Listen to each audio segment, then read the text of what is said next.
itu minum ASI dari ibu. ASI berubah jadi darah, masuk dalam tubuh, jadi daging tumbuh, bertambah besar tuh anak.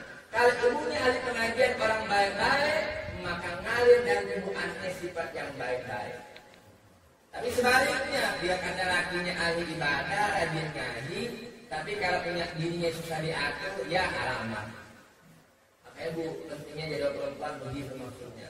Ya, biar apa? Biar ibu itu mau punya anak, melahirkan generasi bangsa yang sangat bermartabat.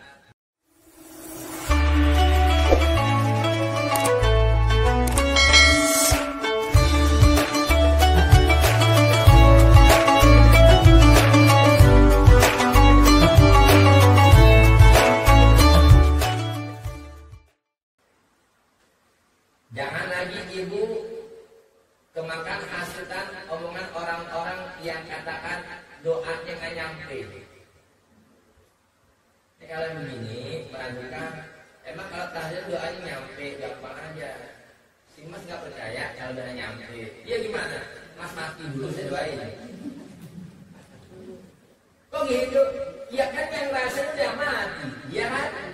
Karena kalau dengan logika gampang aja. Bu sekarang zaman canggih. Ibu sekarang juga jutaan kayu nih. Ada saudara ibu lagi berangkat haji nih di luar kantor. Ibu telepon. Ini tidak mati kan? Tidak mati kan? Ada kabelnya nggak? Nggak ada. Ibu cuma angkat. Tonelot. Assalamualaikum. Ibu jutaan kayu. Saudara ibu di Mekah. Emang dekat? Dan jauh. Tapi suara ibu nyampe nggak? Nyampe nggak? Jelas nggak? Udah sekarang bukan suara video call. Waalaikumsalam, sehat. Coba mundur 10 apalagi 20 tahun yang lalu. Ada orang ambil benda mati umpama kayu. Ya, borok-borok telepon ngomong, "Waalaikum." Sama kayu orang bilang apa? Sekarang urusan doa masih ragu, nggak nyampe. Bu minta sama Tuhan bukan Allah. Gitu Bu. Yang nyampe doa itu Allah, yang menerima doa Allah. Jadi ibu sudah berdoa doa aja, ya. Kadang-kadang kan ibu suka bimbang ya Pak Ustaz. Ada yang bilang katanya doanya nggak nyampe. Gimana Pak Ustaz ya? Saya takut nih, sayang dong saya korban sedekah nggak nyampe. Jangan dengerin Bu. Ibu aja yang sedekah nggak ribet. Dia yang cuma ngoceh-ngoceh ribet juga. Ya kan? Jangan dengerin orang itu. Nanti bikin keraguan dalam hati ibu.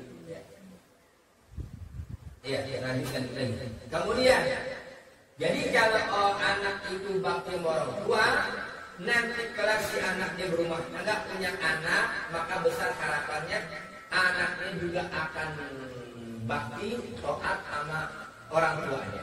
Jadi ada balasannya. Dan demikian pula orang yang menyusahkan hati ayah bundanya. Kalau anak suka bikin, kata orang kali bikin dongkol, kamu dongkol. Bikin kesal hati orang tua. Jangan. Ya. Maka tentulah ia nanti pun mendapat susah dari anak buahnya. Akan ada balasan juga. Kalau anak sering ngeselin orang tua, jangan salahin. Satu waktu dia berumah tangga punya anak, anaknya susah diatur. Bahkan ada anak yang ngelawan orang tuanya. Jadi jangan sepenuhnya salahin anak, introspeksi diri dulu. Kenapa kok anak saya jadi begini ya? Dinasihati ngelawan dulu. Dikasih tahunya ngebangkang dulu, nggak pernah dengar kata. Introspeksi diri. Oh iya, jangan-jangan dulu saya pernah begini sama ayah saya. Saya pernah dulu bikin orang tua saya. Nah, ya Allah, nyesel saya bikin orang tua saya. Mau minta maaf orang tua, belum tinggal. Kalau orang tua masih ada, cepetan, nah ayah. Kenapa kamu nak? Kok tiba-tiba anak nangis? Enggak ayah, saya ingat itu punya salah sama ayah sama ibu, maafin ya. Salah yang mana? Orang tua pada ingat. Dulu mungkin saya pernah ngelawan ayah. Ya, emang kenapa? Saya berasa ya punya anak susah diatur kan ya. Nah, udah ayo maafin. Ini ayo doain, jangan anak kamu jadi anak soleh-solehah biar bakti sama kamu sebagai orang tuanya. Tapi kalau mak bapak yang meninggal, datang ke kuburannya ziarahin. Ibu sekalian apa? Nambahin apa Ustaz? Ini kan kadang-kadang suka ada rombongan ibu-ibu pergi jauh-jauh nih ziarah ke makam wali. Bukan nggak boleh, silahkan. Tapi yang kebangetan apa? Ziarah ke makam wali jauh-jauh dilakonin, tahu dilakonin? Kerjain. Makam orang tuanya nggak pernah didatengin. Ini yang nggak benar. Jadi kebangetan makam ziarah jauh-jauh nyampe, makam orang tuanya, ya Allah, timbang sekali setahun, lebaran nggak datang juga kan kebangetan. Itu maksud saya. Ya, kadang-kadang ada orang Ustaz, doain ya, mana? Mau ziarah Ustaz ke makam Wali Songo umpama, makam Wali Songo itu nggak salah. Cuma saya ingetin Bu, pergi jauh-jauh silakan. Apalagi ibu yang masih punya suami, satu minta redonya, bilang Bang, saya boleh nggak ikut kalau ziarah sama jamaah ibu nih? Mau kemana kamu ziarah ke makam Wali Songo umpama? Laki pun nggak ngizinin, ibu sebagai istri juga harus penuh perhitungan. Artinya apa? Ya Bang, nanti saya pergi 2-3 hari, semua keperluan abang saya siapin duluan. Pokoknya abang punya rumah beres. Begitu. Jangan pergi jauh, laki dijamin rumah. Pakai nggak dikecilin, ya kan? Laki nggak ngerti apa. Jadi ibu berangkatnya tenang, suami ditinggal di rumah juga nggak pikir macam-macam. Begitu, ya. Jangan gara-gara pemaksa, Bang. Pokoknya kalau abang nggak izin saya kabur dari rumah. Wah, bener nih. Jangan, nggak boleh. Ya minta redo sama suami. Mudahan apa? Kalau pergi jauh-jauh begitu, tetap apa? Ingat sama suami, ingat sama anak-anak. Maaf Bu ya, saya minta doa. Kadang-kadang apalagi kalau namanya orang tua murid sekolah tuh, acara perpisahan, ya Allah, di jalan mobil kan suka ada mik-mik sepanjang jalan di karaokean. La ilaha illallah Muhammadur Rasulullah. Kalau ahli pengajian bukan karaokean, di mobil baca zikir, ya kan? Jangan, gara-gara satu karaokean, Allahu Akbar. Kan mobil kesenek kembali, kau dia, kau rasa nih. Jangan, mau jalan baca doa.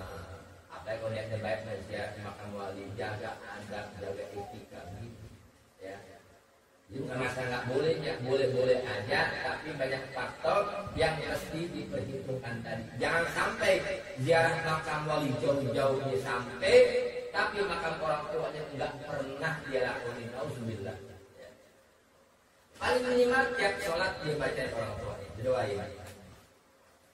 Demikianlah yang sudah-sudah bahwa ia balas Tuhan kepada hambanya adanya. Ya begitu.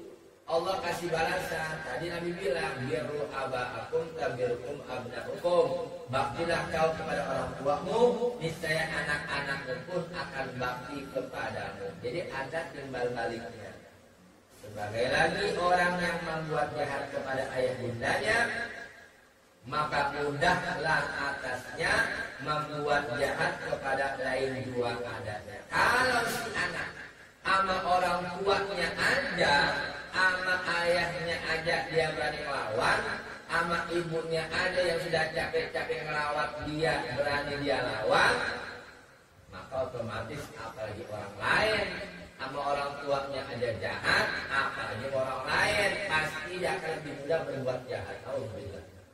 Jadi itulah faktor semua balik kepada kita, khususnya sebagai orang tua, lebih khusus lagi kepada seorang ibu. Sebab ibu itu disebut apa? Madrasatul ula. Al-ummu madrasatul ula. Ibu itu adalah sekolah yang pertama. Kenapa? Tuh anak dari dalam rumah sudah dididik terlebih dahulu. Iya. Makanya saya katakan apa? Maaf, dalam rumah tangga sebejat-bejatnya suami, sejahat-jahatnya suami, tapi kalau si anak masih punya ibu yang solehah, ibunya orang baik-baik, masih terbuka peluang besar, si anak pun akan menjadi orang yang baik. Kenapa? Maaf, si anak itu netek sama emak abang bapak.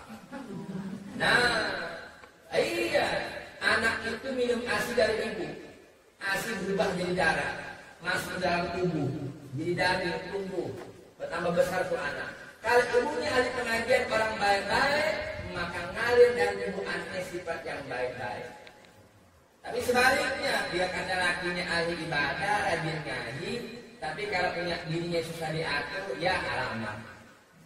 Makanya Bu, pentingnya jadi perempuan begitu maksudnya.